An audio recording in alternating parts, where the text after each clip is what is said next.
Hello guys.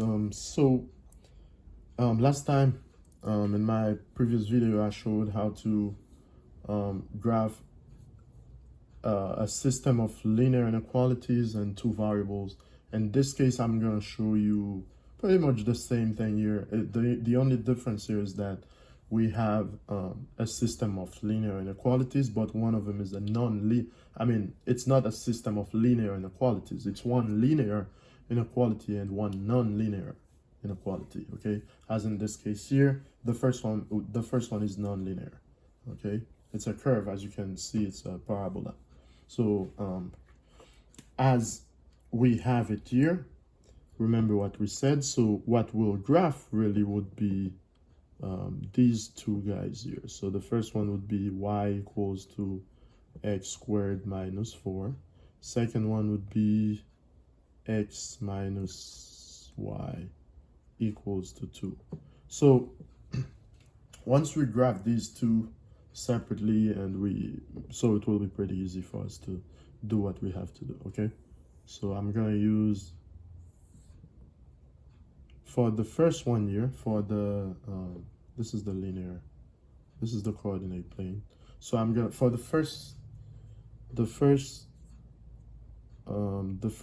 linear inequality here, okay, what I'm gonna do, non-linear inequality in this case, what I'm gonna do, I'm gonna graph it, and I'm gonna use the transformation method to graph it. So basically we know what type of graph it is because we have x squared here. The parent function is y equals to x squared, so it's pretty easy for us to graph because we'll just use transformation on the y-axis. We'll shift down 4 units and that will be it. So this is pretty easy to graph. So we know that if it's x squared, it will look like, it would be right in the middle right here. So since it's minus 4, it will go down to -4 right here. So again, this is a method of graphing, so you will have to know that before you understand what I'm doing here. But I'm pretty sure if you come to this point, you probably understand what we're doing here, so it should be okay. All right, so the other thing is, so I don't worry too much about where it's gonna cross this axis here, which you can always check. So for example, let me say this, we can always get the y-intercept, x-intercept in this case. So if I if I replace x by the way, let me do it so I can show you everything.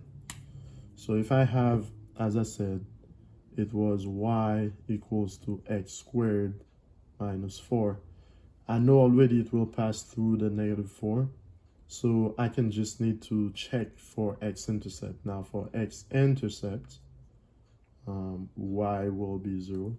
So if I replace y by 0 here, I have x squared equals to 4, right? Because y is 0.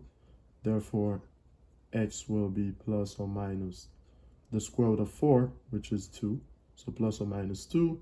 Two values here, two ordered pairs. So x is 2, x is -2 right here. Okay, so we know how to graph it. It will be through -2 and through +2. So, and it's a solid line, by the way. So I'll go try to make it look nice through this and through this all the way up. Okay, so okay, this is the parabola, right? And as you can see, it's a curve. Okay, so once you get this, the other thing you should do is to test to see where the solution is, where to shade. So we can test, use a test point, and I can test 0, 0 because it's not on the line. 0, 0 is right here. So if I test 0, 0, I'll get all the way to the beginning here. I'll get 0 is greater than or equal to 0 squared minus 4.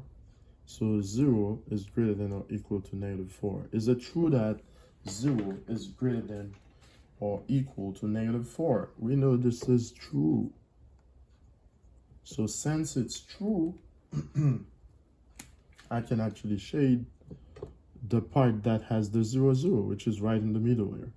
So I know the solution to this will be right here in the middle. right? So this is the solution. Now, this is how you shade it. You graph this one, the first one. Now the second one, same thing here. If you have, where should I put it here? Let's see, let me put it down here. So if you have, I can put it next to this, by the way. So let's say what it was x minus y, x minus y equals 2. So again, if it's for x-intercept, if I let x be 0 for the y-intercept, in this case here, if x is 0, y will be -2, okay? If x is 0. Now, if y is 0, for this you'll have a point 0, -2, okay? Now, if y is 0, in this case, x will be 2. So it will be 2, 0 as the ordered pair. All right, so we have 2 points, 0, -2, okay, 0, -2, which is down here. And the other one is 2, 0. 2, 0 is right here, 0, -2, 2, 0. So we have 2 points, 0, -2, and 2, 0. So let's just, I'm gonna use blue here to draw the line through it, okay? Through 0 to 2, 0 and 0, -2, 2, 0, 0, -2, right here. So let's draw the line. Remember, it's a solid line again, and it will look like this. Now, solid line. Okay, so once you do this, now, which part is the solution? Well, we need to test for this line as well. So if we test, let's say we test 0, 0, because it's not on the line again. So I'll say 0, 0. The origin, by the way.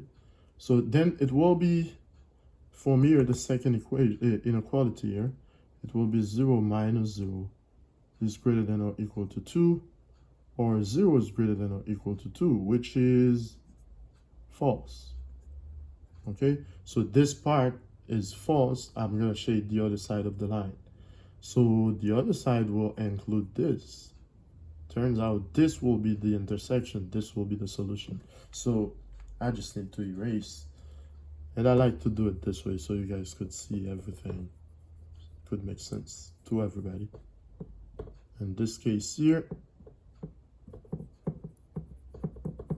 you erase this part, so only the intersection is part of it, because remember, it's a system of inequality. And by the way, I just covered 2 different inequalities here, how to graph them. So you have nonlinear and linear. By the way, when we say nonlinear, it can be any type of curve, okay? It can be whatever. It can be an ellipse. It can be the equation of a circle. So whatever, it could be, as long as it's a curve, it's not really an actual line, straight line, I'm saying. So it could be the cube root, square root, function, exponential, logarithmic, whatever. So it's nonlinear. So that's why you would still graph them the same way here and check. So this is the answer to this problem here, okay? This is how you graph the solution of a system of linear inequality or nonlinear inequalities, okay? As in this case, one linear and one nonlinear inequality, okay? Thank you.